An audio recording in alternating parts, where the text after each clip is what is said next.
무상개원 휴방일이나 유정습기 전난당이라 금소원방 제홈배 가여 내예보리 해탈량이래라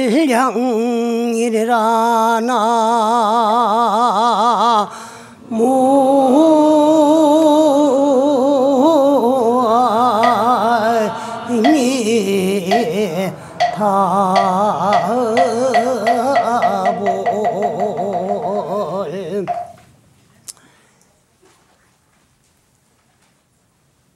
부처님이나 또 불보살님들 역대 조사님들이 가장 금한 것이 뭐냐 그러면 방일이에요.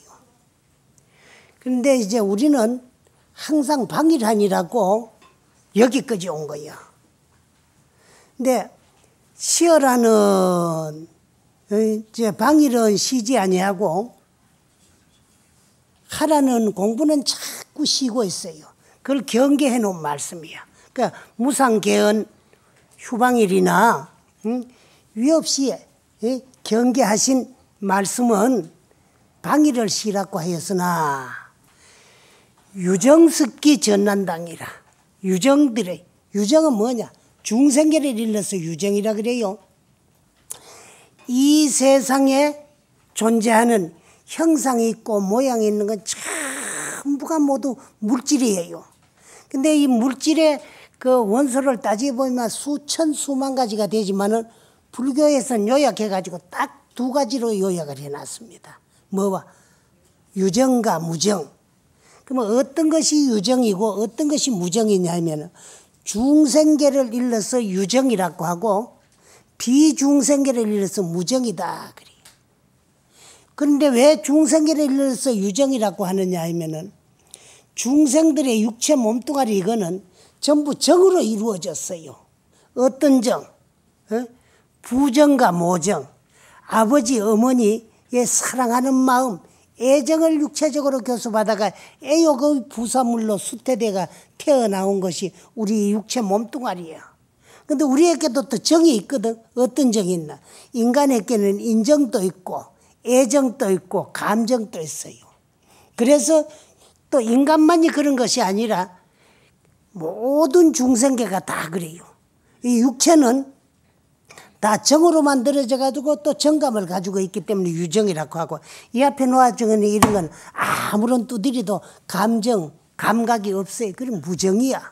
그래서 유정 중생들은 어떻게 가지고 윤회전생을 하느냐 그러면 습 때문에, 그 습기, 숙세의 습 때문에 나도 모르게 자꾸 이제 하고 싶은 생각이 일어나고 가지고 싶은 생각이 일어나고 저지르고 싶은 생각이 일어나게 돼요. 그리고 그걸 막는 것은 무엇으로 막느냐? 수행과 공부로 막아야 되는데 수행은 하지 않냐고 자꾸 이제 방일하다가 보니까 방일하는 그 가운데 틈을 타가지고 습기가 자꾸 일어나게 돼가 있어요. 다급생내에 익혀온 습, 여기 가장 문제거든. 그놈이 나를 자꾸 유혹하고 하고 싶도록 만들어요. 그래서 우리 몸에는 6가지 기관이 있는데 그 6가지 기관을 통해 가지고 자꾸 이 습 때문에 뭐인가 욕망을 일으키게 돼가 있어요. 그 욕망이 앞잡이가 되고 또 생활하다 보니까 업을 지어요. 짓다 보니까 육도문중을 윤회전생을 하게 돼가 있는 거예요. 그래서 이제 참 이건 지장보살님의 하신 말씀인데 그 위없이 경계한 말씀은 방일을 쉬어라 그래요. 휴방일하라 그랬으나 유정 중생들의 숙세의 습기 때문에 이제 참 감당하기 어렵고 벗어나기 어렵더라 그게요. 그래서 금소원방 제혼백 하야 오늘 밤에는 원컨대 모든 혼백들을 풀어놔 가지고, 혼백을 풀어놓는다 그런 게 정신을 풀어놓는다 그 말이에요. 혼백이 딴 거 아니고 혼이 딴 것이 혼이 아니야. 우리 육체와 함께 할 때는 그걸 정신이라 그래요. 정신이 그 작용하는 마음, 이 정신이다 그러거든. 이 정신이 곧 이제 참 육체를 작용하게 되가 있어요. 그 우리 살아있다 그런 게 별게 아니야. 물질적인 육체. 부모님에게 받은 이 육체는 지수화풍 4대 물질 요소로 이루어진 유형색신이야. 그 부모님에게 받은 물질적인 육체와 나의 본래 면목 정신이 공존함으로써 우리는 살았다고 하고, 또 죽는다고 하는 것은 영육이 물질적인 육체에서 정신적인 영체가 떠나가는 순간, 영육이 여의는 순간이 죽는 순간이고, 영체가 떠나간 육체는 아무런 쓸모가 없어요. 무정물질. 영체가 떠나가 보면 그는 아무런 정감이 없는 무정물질 송장이야. 목석과 똑같아요. 육체를 이탈한 영체는 또 어떻게 되느냐 그러면 그 육체를 받기 이전까지는 기신이다, 영혼이다, 혼이 줄여가지고 혼이다 그래요. 그래서 그 이제 오늘 밤에 그 원컨대 이 혼들을 다 풀어놔 가지고 풀어놓는다 그런 거는 얽혀 있던 게 풀어놓는 건 자유야. 대자연이 돼 가지고 그 말이야. 얽히지 말고 생각에도 집착에도 욕망에도 습기에도 얽히지 말고 다 풀어놓는다 그런 거는 이제 그 자유를 말하는 게, 자유는 우리는 오늘까지 얽혀가지고 있어요. 어떤 생각에 얽매이 있고 습기에 얽매이 있거든. 그러다 보니까 거기에서 이겨나지를 못하기 때문에 또 이제 그 앞잡이가 내가 생활을 하다가 보니까 업을 짓게 되는 게, 또 지어놓은 업 때문에 윤회전생을 하게 되어 있어요. 우리가 누가 무슨 소리를 하더라도 요즘은 스님들도 인과를 믿지 않냐고 윤회를 믿지 않는 스님들이 있어요. 인과를 믿지 않냐고 윤회를 믿지 아니하면은요 인생을 되는 대로 막형막식을 하게 돼가 있어요. 그러나 또 막형막식하면서 지어놓은 업은 언제인가 내가 다 받아야 되니까 그분들이 먼저 윤회전생을 해요. 그래 인과를 믿지 아니하고 윤회를 믿지 않으면 인생을 좀 막 살게 되고, 또 인과와 윤회를 믿으면 조심하게 돼요. 조심을 아무리 하더라도 또 이제 나쁜 업을 덜 짓고 선업을 더 지을지언적 생사윤회는 벗어날 수가 없어요. 그래서 내의 보리 해탈향하리라 그랬거든. 그래 이 보리를 증득하고 깨달아서 해탈향에 오게 하겠다. 해탈향이라면 해탈의 고향. 고향이라는 건 뭐냐 그러면은 본래 면목 그 자리야. 한 생각 일어나기 이전 본래 면목.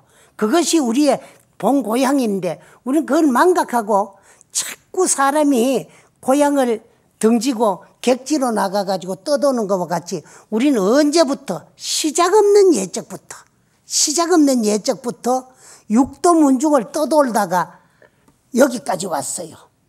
인간이라는 객지까지 왔어요. 와가지고 이 인간 껍데기를 덮어쓰고 있는데 여기서 자성을 증득하고 깨달아서 해탈의 고향으로 돌아가야 되지. 고향은 본래의 자리야. 본래 내가 태어난 자리. 그렇죠? 여러분들 고향 본적을 말하지. 본적지. 그래서 그 여기서 불교에서 고향은 한 생각 일어나기 이전, 한 생각 일어나는 것이 고기 번뇌고 한 생각 일어나는 것이 고기 망상인데 우리는 그것을 내 생각으로 알고 그 앞잡이가 돼가 생활하다 보니까 엄마 짓고 살아요. 그러다 보니 지어놓은 업을 결과 가보를 받기 위해서 그 업에 따라서 또 새로운 육체를 받아가고 거기서 또 한평생을 살아야 되고 또 받는 육체 그걸 가지고 길기나 짧기나 한평생 썩 살아야 돼. 그래서 자꾸 떠돌게 되는 거야. 그렇게 지금이라도 오늘 밤이라도 당장 자성을 증득하고 깨달아서 대자유인이 돼가지고 보리를 증득하고 깨달아서 대자유인이 돼가지고 해탈의 고향으로 돌아가자는 게 요거 불교야. 그렇기 이전에는 육도윤회를 못 면해요. 생이 있기 때문에 반드시 사가 있듯이 사가 있기 때문에 또 반드시 생이 있게 돼가 있어요. 천상세계 별거 아니에요. 그것도 육도문 중에 하나이기 때문에 복진하면 타락이 됩니다. 지어가는 복이 다 하고 나면 복 다 까먹으면 타락이 돼가지고 다시 인간에도 오고 인간이 와가지고 멋대로 생각의 앞잡이가 돼가지고 살다가 엄마 지어 놔놓으면 그 엇받기 해가지고 지어가기 축성 사막도에도 안 떨어지라는 보장도 없고. 그래 이 세상에 존재하는 생명체가 얼마나 되느냐. 크게 요약하면 4가지예요. 태난, 스파. 작게 세분을 하면은 종류수만 하더라도 하나하나의 생명의 개체 말고 종류수만 하더라도 360억만 종 내지 600억만 종의 생명체가 지구를 무대로 인간과 함께 공생하고 있어요. 그 많은 육체 껍데기들이 어느 거 하나 과거에 내 것이 아닌 것도 없었을 거고 앞으로도 내게 안 되라는 보장도 없어요. 그러니까 그 이제 사람 몸 받았을 적에 그런 더러운 껍데기 안 덮어쓰고 락거들랑 천상세계도 육도문 중에 하나이기 때문에 복진하면 타락이 되고 영원하지는 못하니까 사람 몸 받아서 불법 만났을 적에 어영부영 방일하지 말고 열심히 좀 부지런히 정진해가지고 만물의 영장인 인간이 돼가지고 내가 나를 한번 바로 알고 가자는 거예요. 그렇기 전에는요. 아무리 열심히 살고 부지런히 살고 살아도 스님들도 윤회고를 못 벗어나요. 자성을 증득하고 깨달아서 생사윤회를 해탈해야만이 생사를 자유자재할 수 있는 힘을 얻고 증득해야만이 생사윤회를 면할까. 지어놓은 복은 닦아놓은 공덕은 다 있지요. 저 고려 제11대 문종왕의 넷째 왕자로 태어난 분이 누구냐 그러면은 이천대각국사입니다. 그래서 11대 문종왕과 인해왕후 사이에서 넷째 왕자로 태어났어요. 그리고 고려왕궁에서는 새로운 왕자가 태어났으니까 경사예요. 한창 좋아하고 경사가 났다고 하고 있는데 또 그 외로 근심이 생겼어요. 왜? 얼굴도 잘생겼고 또 아주 음성도 우렁차고 그런데 그 우렁찬 소리로 울음을 시작하면 그칠 줄을 몰라요. 하루 종일 울어요. 그러니까 달래봐도 안 되고 얼어봐도 안 되고 저절물리도 안 되고 그 울음은 어느 누구도 그칠 수가 없어요. 근데 하루 3번 아침 저녁으로 정심 때 잠깐 요 울음을 그치는 시간이 있어요. 잠시. 그럴 때 가만히 들어보니까 어디에서인가 은은하게 종소리가 들려오는데 그 종소리가 들려오면은 울던 울음을 그치는 거야. 그 참 신기해요. 그래서 하다 안 돼 가지고 사신들에게 이 종소리가 어디서 울려오는가 종소리를 이제 좀 추적해봐라 그랬어요. 그러니까 이제 서쪽에서 자꾸 이제 울음소리, 그 종소리가 들릴 때마다 그 시간만 안 울지 밤낮 없이 울어요.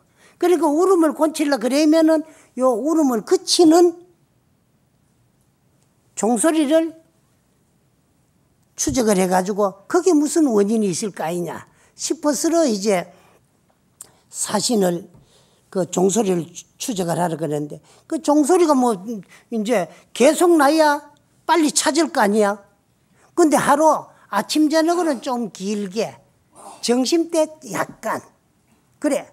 그럼 그 시간이 언제라 그러면은 사찰에서 아침 저녁 예불시에 종칠 때 하고 사시 맞이종 잠시 치는 동안 하고만 울음을 그치는 거예요. 그러니까 그 종소리 나는 데를 추적하다가 보니까 어디까지 갔나? 고려 땅 끝 서해 바다에 있는 데까지 갔어요. 그러니까 또 바다 건너서 나는 거야. 그래 배를 타고 이제 추적해가 가다 보니까 중국 대륙의 동쪽에 배를 닿았어요. 그래서 이제 또 쉬고 있다 종소리 날 때 조금 따라갔다가 또 쉬고 있다 종소리 날 때 따라갔다 그래 가다 보니 어디까지 갔나 그만 저 중국 항주까지 갔어요. 가가지고 그 종소리를 추적해 가다 보니까 어느 저 이제 항주 변들이 조그만한 암자가 있는데 그 절에서 치는 종소리야. 거기에 가보니까 한 40대 중반의 젊은 스님이 한 분이 이제 참 종을 치고 있는데 거기서 기도를 하고 정진을 하면서 조성 예불을 올릴 때 종을 치고 있는데 그 종소리 날 때마다 이제 아기가 안 온다 그게. 그래서 그 스님에게 인사를 드리고 당신에는 고려 사신인데 거기까지 온 연유를 말씀드렸어요. 그러나 그 스님도 도저히 알 수가 없어. 그러나 여기까지 왔으니까 그 이제 참 스님께서 우리 고려 왕궁까지 가가지고 왕자님을 좀 봐줘야 되겠다.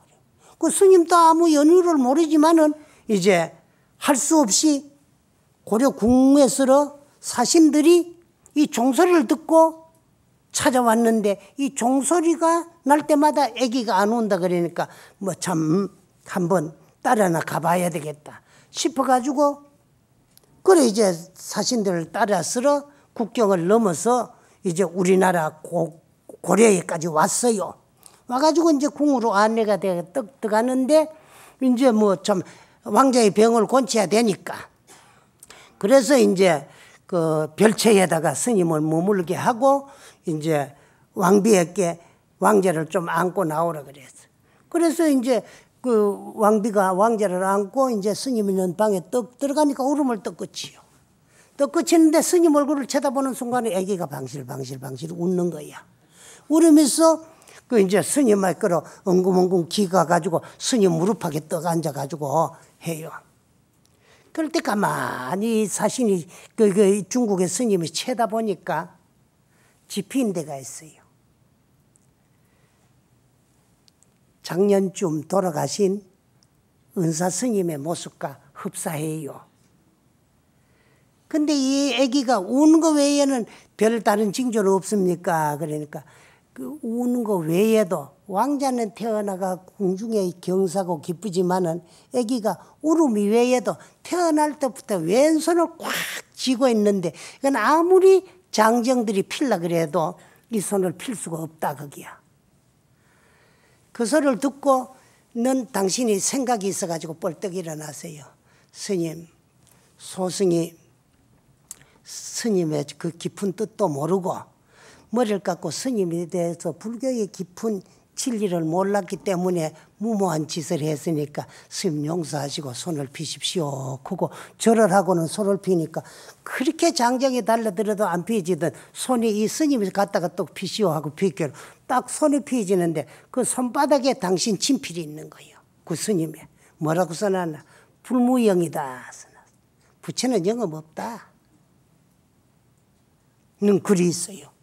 그럼 이게 어찌된 일이냐 그러니까 이 아기는 왕자님은 저의 소승이 은사스님인데 우리 은사스님께서 출가하기 이전에는 가마조군이야.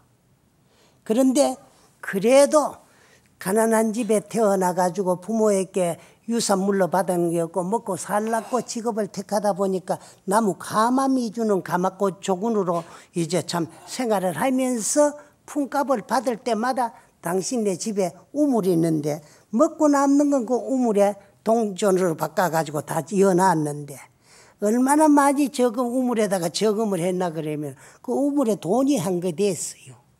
됐는데 그 우물에 모아놓은 동전이 한 우물 된 걸 보고 그때서 이제 참 노력하면 뭐라도 다 이루어지는데 내가 전생에 복을 못 지가지고 이렇게 가난하게 태어났지만은 내가 열심히 노력해 버린 이 돈을 가지고 부처님께 보시해가지고 절을 하나 이제 건립해야 되겠다고 지었는 것이 우리가 살고 있는 암자인데 그래 절을 지어놔놓고 당신이 이제 출가를 해가 스님이 돼가지고 늦게 출가를 하고 무식한 그 이제 참 가난하게 태어났으니까 글도 못 배워가지고 뭐 가매조군 하다가 보니까 무식하거든. 그래 늦게 이제 당신이 모아놓은 재산을 가지고 절을 지어가지고 이제 참 부처님께 바치고 당신이 늦게 출가를 하다 보니까 뭐 공부도 많이 못 했어요. 그래도 내 생에는 반드시 일찍이 참 좋은 가문에 태어나가지고 하고 싶은 공부 마음대로 해가지고 일찍이 참 출가를 해가지고 부처님의 설해 놓는 84,000장경을 맥힐 데 없이 무불 통제하는 그런 스님이 되겠노라고 발언을 하면서 열심히 스님 노릇하고 살다 보니까 늦게 출가한 스님이라도 여법하게 열심히 정진을 하다 보니까 인근 좌우에 참 열심히 공부하고 수행 잘하는 스님이라고 소문이 났어. 그 소문을 듣고 내가 그 절에 찾아가 스님 제자가 돼가지고 스님과 함께 공부를 하고 있었는데, 그렇게 열심히 산 스님인데 말년에 우연히 고마 이제 참 요즘으로 보면 아마 거기 이제 참 뇌졸중이나 뇌출혈 정도 됐을 거예요. 그러면 졸도를 해가지고 고마 수족을 못 쓰니까 방에 들어앉아가지고 괴로움과 고통을 겪는 거야. 그래 1년을 바깥 구경 뭐 하고 이제 참 반신불수가 돼가지고 그 이제 걸음을 못 걷고 그래 들어앉았대. 1년쯤 되니까 느닷없이 또 앞을 안 보이고 못 봐. 봉사가 된 거야. 그래 못 보는 봉사가 돼가지고 또 한 1년쯤 이제 앞도 못 보지 걸음도 못 재 방에 앉아가지고 상자 시봉만 받고 사다가 보니까 깝깝하고 답답하니까 절 앞에 조그맣한 연못이 있고 연못 옆에 조그맣하게 누각을 하나 지나는데 그 바람을 좀 씌이거려 거기까지 좀 안내를 해달라 걔가 상자가 스님을 안내를 해가지고 그 참 눈으로 못 보는데도 시원한 바람이라 씌이고 눈 뜨실 때 보던 경치를 마음속으로라도 이제 참 생각하려고 거기 좀 데려다 달라 그래가 모시다 주었는데, 그래서 이제 시름 없이 앉아서 참 염불정진을 하고 계시더니만에 비 오는 것도 다 있고 거기서 당신 고마 이제 참 염불삼일바다 정진을 하는 중에 고마 비가 어디에만에 바람이 냈다 불리대 천둥병거가 치더만 스님한테 벼락이 냈다 떨어져 갖고 막 스님이 벼락을 맞아 죽어버렸어요. 그러고 나이 상자가 장사를 칠라 하니까 너무너무 실망스러워요. 늦게는 출가했지만은 일생에 버린 재산을 아까운 줄 모르고 부처님한테 다 바쳐가지고 이 절을 하나를 탄생시키고 창건을 해가지고 그나마 또 출가까지 해가지고 남은 여생을 저렇게 열심히 정진하고 살았는데도 중풍이 들려가지고 안진뱅이는 왜 되며 봉사는 왜 되며 게다가 벼락까지 맞아 죽었다.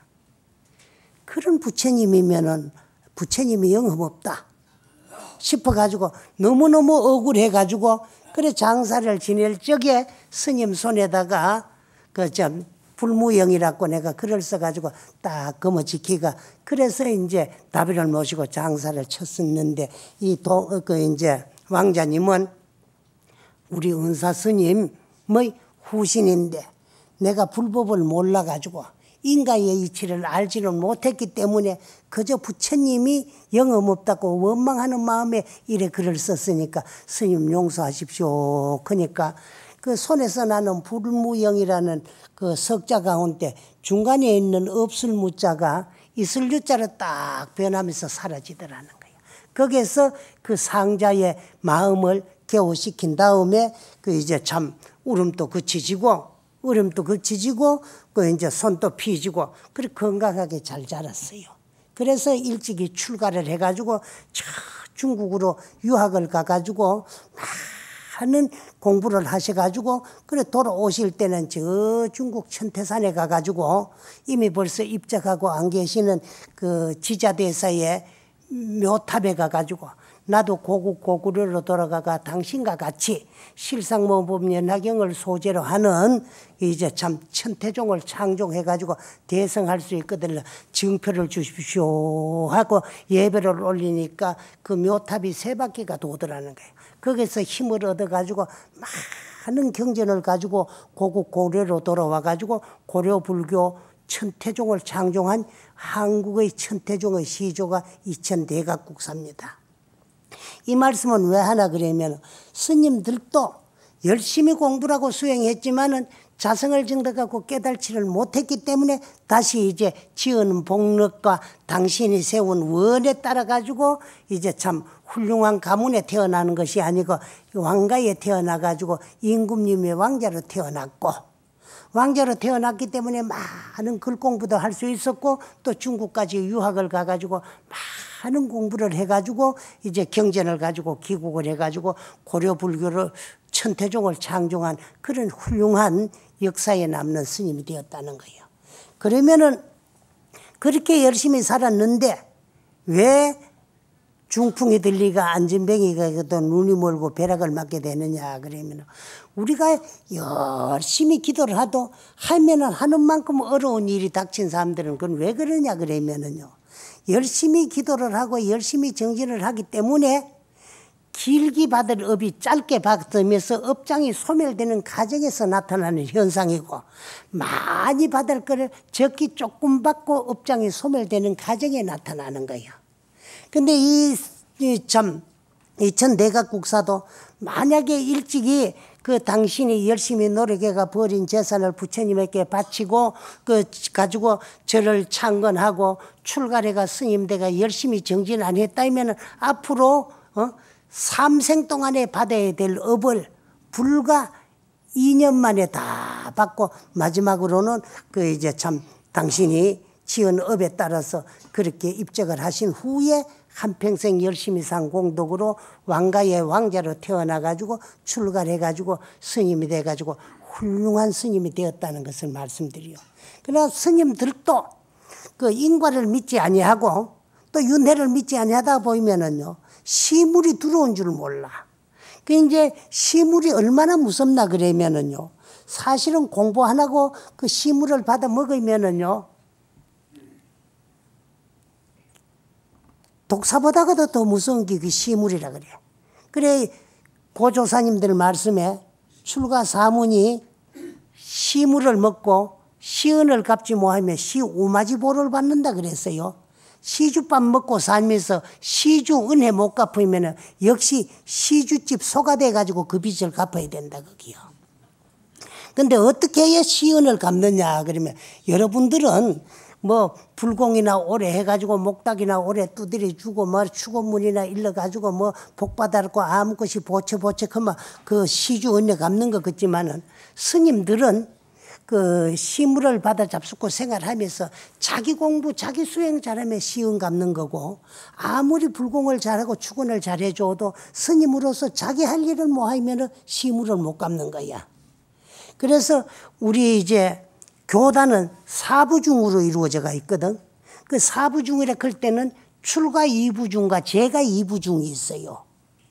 그 출가 이부중은 비구 비군인데 그거를 또 다시 더 세분을 하면은 또 출가 오부중이 있어요.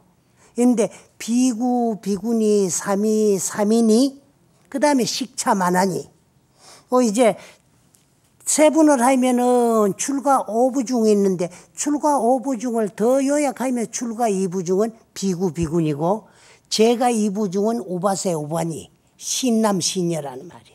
응? 그 남자 신도 여자 신도. 그 출가 이부중과 재가 이부중에 각각 불자로서의 닦아 나가야 될 책임 의무가 따로 있어요. 재가 이부중은 사사 고향을 출가 이부중에게 보시를 해가지고 출가 이부중이 아무런 참 어려움 없이 수행하고 공부할 수 있도록 도와줘야 될 책임 의무가 있어요. 그럼 사사 고향은 뭐냐? 이식주 탕약이야. 옷. 안 입고 못 살잖아요. 인간은 입어야 되잖아요. 그러니까 스님들이 수하고 입는 가운데서도 특히 이제 이 가사 법이 같은 것도 그런 시주는 여러분들이 다 봤을 거야. 그 다음에는 식. 안 먹고는 못 살거든. 그래서 스님들이 이제 참 우리가 절에 와가지고 고향미를 부처님한테 올리는데 부처님 저 쌀을 다 잡수는 것도 아니고 가져가는 것도 아니고 결국은 이제 절에서 스님들의 고향미로 다 활용을 하고 쓰는 거예요. 그런 것도요, 이제 먹는 음식 보시의 하나가 되는 게 이 식. 그 다음에 주. 이제 스님들이 공부하고 수행할 수 있는 사찰 가람. 아마 요런 데는 조금 동참은 다 해봤을 거예요. 근데 그 다음에 뭐가 있는 거면 건강해야 열심히 수행을 할 수 있기 때문에 이제 참 건강을 도와줄 수 있는 옛날에는 이제 약이라 그러면은 신약이 나오기 전에는 탕약이니까 탕약.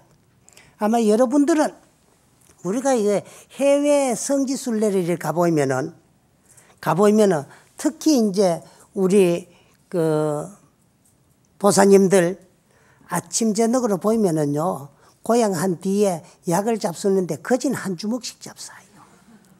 좋다 크는 거는 뭐 무슨 약을 그래 많이 가지고 댕기는지 막 끼끼마다 한 주먹씩 그래 잡수거든. 그거는 왜? 이 육체 건강하고 오래 살라고. 나는 좋은 약이라 하면 다 구해가 한 주먹씩 잡숴봤지만 스님들 건강하게 열심히 공부하고 수행할 수 있도록 아마 영양제 한 통 사다 준 보살님들은 드물기라 그랬지요. 그러나 고향 가운데 사사고향이 있는데 사사고향 가운데는 그 약이 들어가 있어요.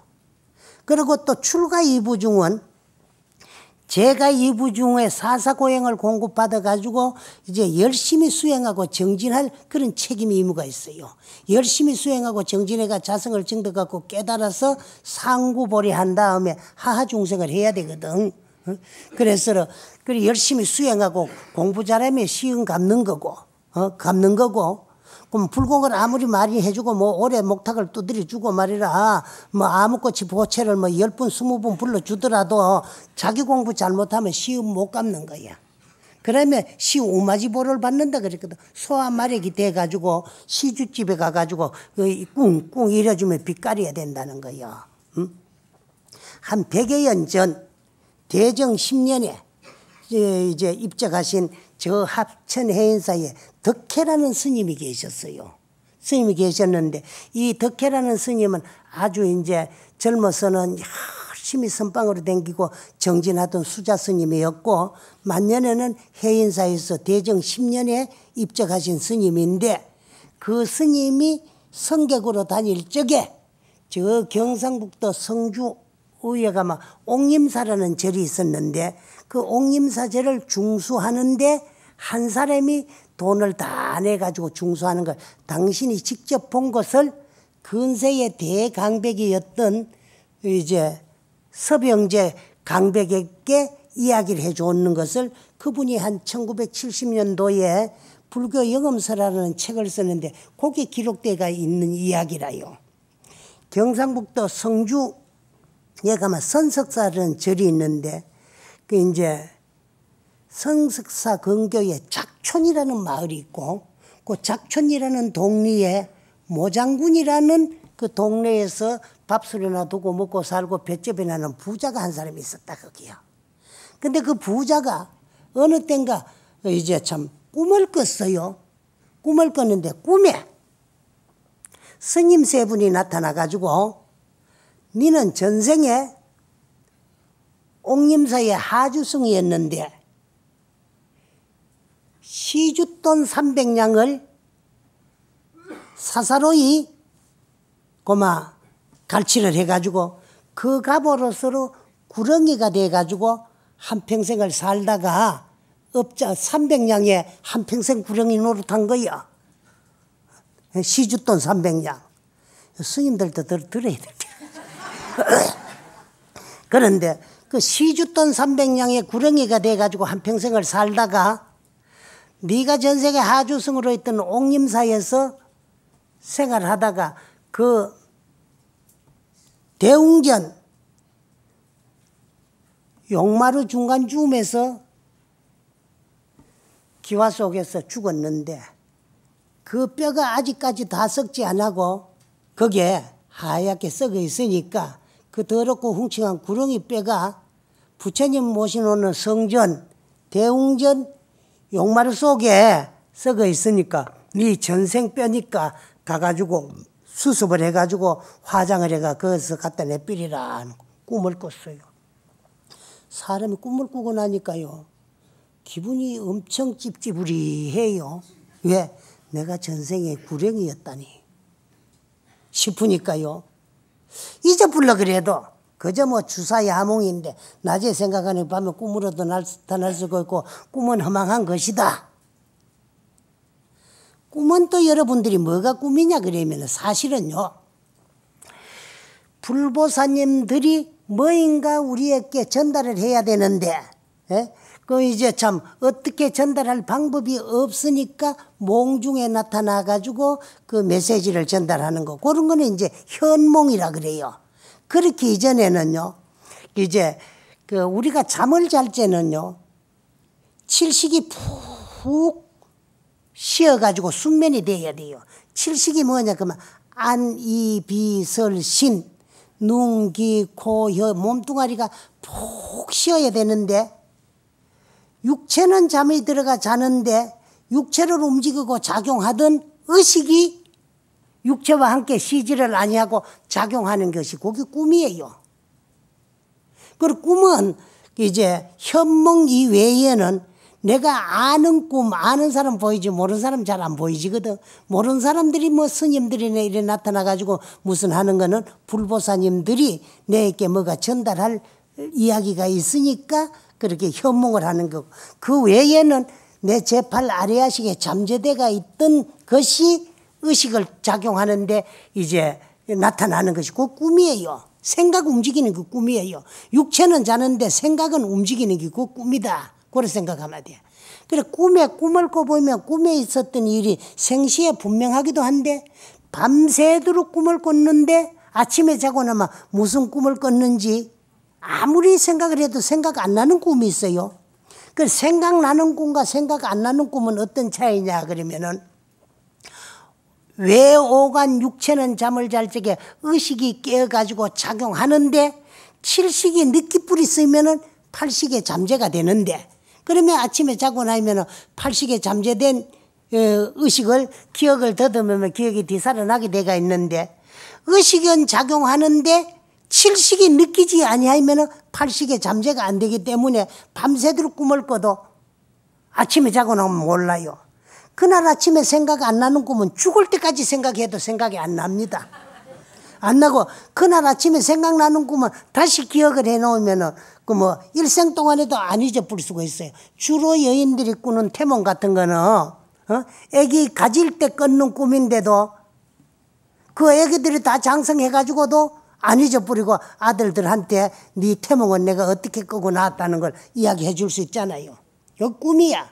그런데 이런 거는 이제 당신이 했던 일이 제8 아레아식에 잠재된 것이 그 의식 작용에 의해서 나타난 그런 꿈이 아니고 요거는 이제 현몽이라 그래요. 응? 불보사님들이 뭔가 전달해 줘야 되는데 어떻게 전달할 줄 수가 없으니까 몽 중에 나타나 가지고 그렇게 전달한 거야. 그렇지만은 전생에 내가 저 전생에 스님이었다 그런 거 뭐 도둑놈이었기나 뭐 시주돈 300약을 띠먹기나 상관이 없는데 바로 전생에 구령이었다 그러니까 기분이 찝찝해요. 그래도 꿈이지 잊어보고 그만 일을 하고 그 일반 참 평시 때까지 생활을 하려고 했는데 또 그런 꿈이 꾸져요. 꿈은 무시하면 된다 마. 이래가지고 또 무시하고 있을게 또 며칠 있다가 또 꾸어져요. 그것도 생생해요. 지명하고 절하고 뭐 또 이제 용마루 중간쯤 기아 밑에 할 수 없어요. 또 일이 손에 안 잡히요. 그래서 어느 날 절에 갔어요. 그래 부모에게 아무 얘기 안 하고 네가 저 대웅전 지붕 위에 올라가가지고 저 용마루 중간쯤 기아를 한번 좀 들시 봐두고 내가 수고비를 줄 셈이니까. 그러니까 수고비 준다고 그러고 뭐 참 그걸 들시 보라 그러니까 뭐가 이유가 있겠지 싶어가지고 그래 이제 부모가 올라가지고 기와장을 떡 들시니까 깜짝 놀라는 거야. 들시다가. 그 왜 놀래냐니까 여기 올라와 보시라고 그래. 그래 올라가니까 거기에요. 큰 구렁이가 하나 죽어가지고 살은 다 썩어버리고 몇십 년 썩은지 때만큼하게 하얗게 남아있거든. 이게 분명히 내 전신인갑다. 그래가 그걸 또 부모한테 좀 수습해달라 그래가지고 깨끗한 백지에 싸가지고 화장을 해서 뼈를 갈아 뿌리고 생각하니까 저 전생에 내가 스님 노릇할 적에 하주승으로서 시주돈 300냥을 띠먹어가지고 구렁이가 돼가 다 갚긴 갚았다고 하나 윤회는 분명하다면은 금생에도 내가 재산을 많이 못 넣은 가운데 안 먹고 안 입고 안 쓰고도 모았지만은 잘못된 일도 있고 물론 좋은 일도 내가 많이 했겠지만은 그러니까 이제 참 옛날 옥림사 하주승으로서 돈 300만 원 300냥 갈취하고 횡령한 거 갚아야 되겠다 싶은 생각에 그래서 당신 있는 재산을 팔아가지고 그 옥림사 중창을 하는 것을 중수하는 것을 그 덕혜 스님이 본 것을 서병제 그 강백에게 일러주는 것을 그걸 이제 영업록에 기록된 것을 여러분들에게 말씀을 드리는데 그 이제 덕혜 스님이 대정 10년에 돌아가 입적을 하셨다 하면은 지금으로부터 한 120여 년 가까이 될 거예요. 그거 뭐 이제 안 따지봐가 잘 모르는데 그러니까 아주 오랜 옛날 이야기도 아니고 그것을 실제로 그 이제 절 중수하는 것을 그 전생에 그 하주승이 이제 참 구렁이로 태어났다가 인간에 와가지고 당신이 열심히 해가지고 모은 재산을 가지고 옥림사 절 중창하는 것을 덕혜 스님이 그 성객으로 댕길 적에 봤다는 이야기를 이제 서병제 강백에게 말씀드리는 것을 이제 책에다가 기록해 놨는 걸 보고 여러분들에게 말씀드리요.